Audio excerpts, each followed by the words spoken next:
I'm Sarah Lacy, And I'm Paul Carr. and welcome to a flying blind edition of Why Is This News? I'm having to take on faith that I'm talking to you and not just like MG doing a voice. Like this good or Mike doing his Sarah Lacey impression. It does sound a lot like Mike's Sarah Lacy impression. Like, For confused viewers, we have upgraded our equipment at TechCrunch TV to something very high def, but for some reason, Paul and I can't see each other in the meantime. So we also can't see each other because Paul is still in Vegas. How is Vegas, Paul? Vegas is great. Vegas is I'm in the hotel at Mandalay Bay, not to be confused with the Mandalay Bay Hotel. There are two very different hotels. There's also in this same building a Four Seasons hotel. You have finally been a man of your word and ventured off of the strip to do some real Vegas reporting Oh and yeah. a really interesting story about Tony Hsieh. Now, everyone you sort of knows the basic Tony Hsieh Zappos story, big success, sort of built out of the dot-com ashes, sold the company for about $1 billion to Amazon. And has this whole delivering happiness ethos. A lot of people have seen the tour of his old location, but you were talking with him about what he's doing next.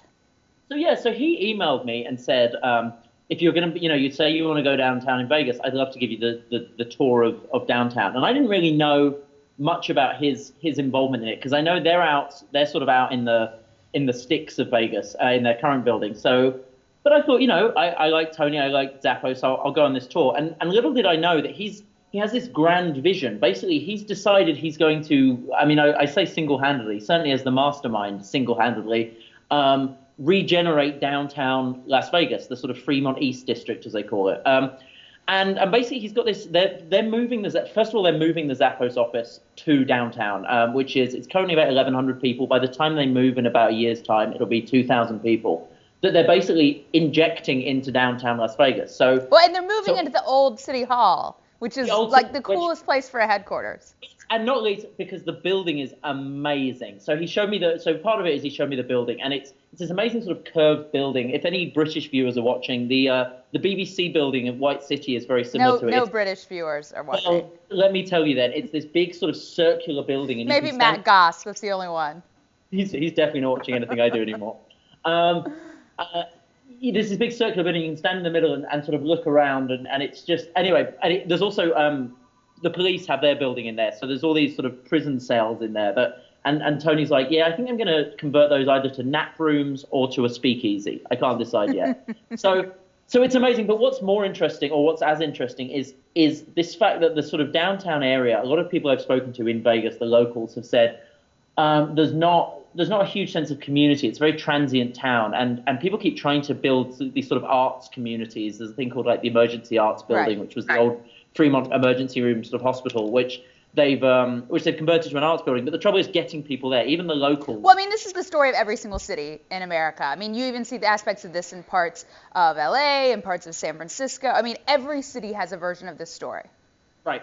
And so what Tony's done is in that sort of entrepreneurial problem solving thing, he's like, well, I want my employees to obviously feel part of a community and to enjoy living in Vegas because it's a bit of a hard sell to get people to come to Vegas. And it's testament to how amazing Zappos is that he's done it for nearly 2,000 people. So I want my employees to have this community, but he's also thought, I live in Vegas, I love downtown, it could be so amazing. And he's managed to combine those two things by he's going to inject 2,000 people, an instant community, into downtown.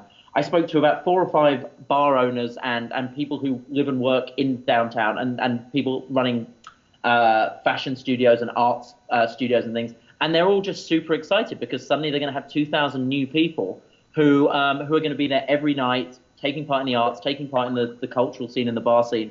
So Tony Hsieh has delivered happiness to Fremont East. Now, just to be devil's advocate here for a moment, I mean, we've seen this with mid-peninsula towns in Silicon Valley. Mostly in the wake of the sort of dot-com era. I mean, Google sort of took over Mountain View, Yahoo took over Sunnyvale. I mean, again, bringing more than 2,000, thousands and thousands of people to these sort of sleepy areas of the Bay Area. Most of those people don't hang around. I mean, this hasn't given rise to some great community scene. I mean, people stay on these outrageously built out campuses, or they work and then they go back home. So what's going to be different about Tony's approach? what makes it different is, first of all, it's not so much a campus. I mean, it is literally a building that's in the middle of this cultural area. So apart from maybe his 2 jail cell speakeasies, there is no and the nap room. And his nap rooms. There is no option but to go out. You go out of the building and you're on Fremont East. You're in Fremont East. You're on Fremont Street. So they are. So it's sort of an anti-campus. Exactly. The campus becomes the whole street. In which case they're fine.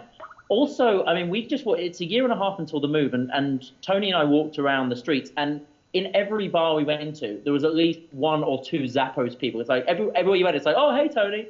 And it's like already the Zappos people are moving there, and they're already. To be fair, that is all of Vegas. Anytime you go anywhere with Tony Hsieh. Right.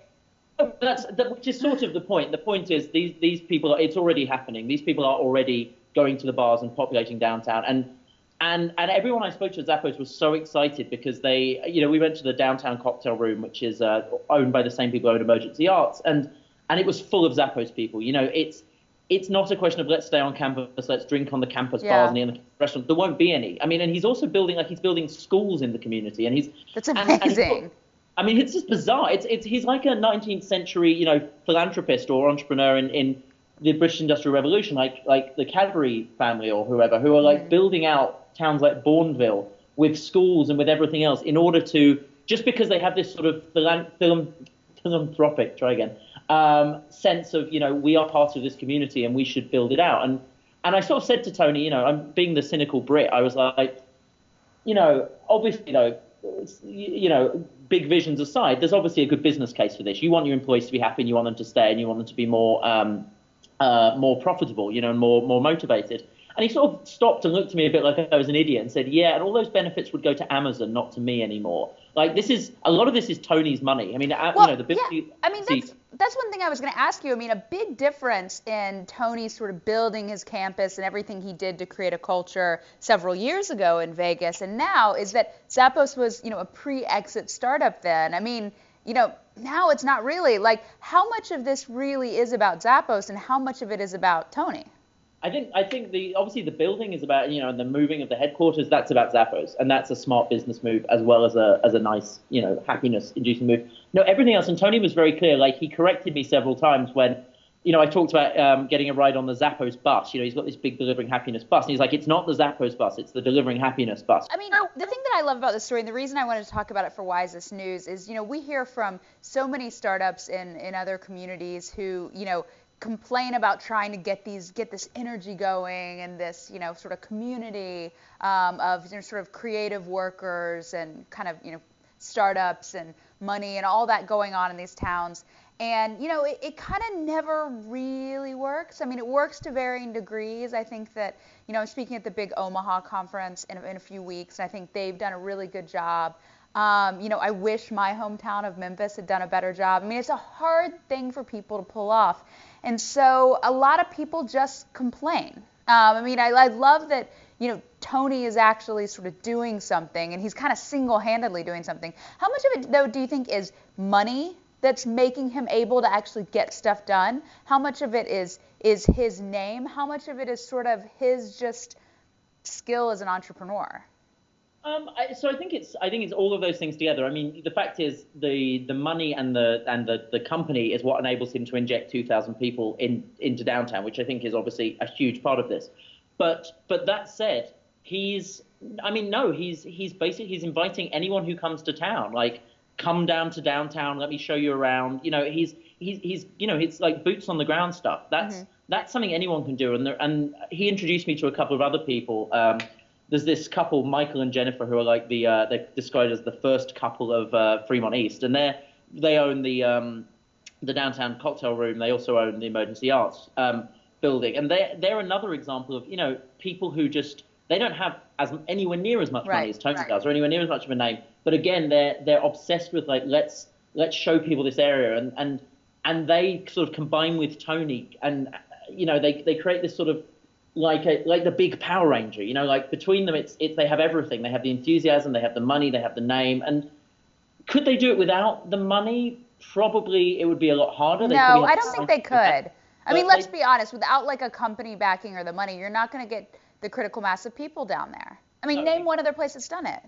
No, exactly. That said, as you pointed out, Google had the money and whatever else, but they didn't. They did nothing to build up an area. So I think it takes those two parts, and in Tony, you have them almost uniquely, where he's got a shit ton of money and a huge amount of sincerity and enthusiasm and local pride. You put those two things together, and we might just see the first example of regeneration of an area that works. And another thing that's interesting that both he and Jennifer and Michael said was, what we don't want to happen is the city to start, like the mayor was like, oh, what can we do to get involved? And they're like, we don't want the city to like start planning this. This is growing up because people who care are doing their bit.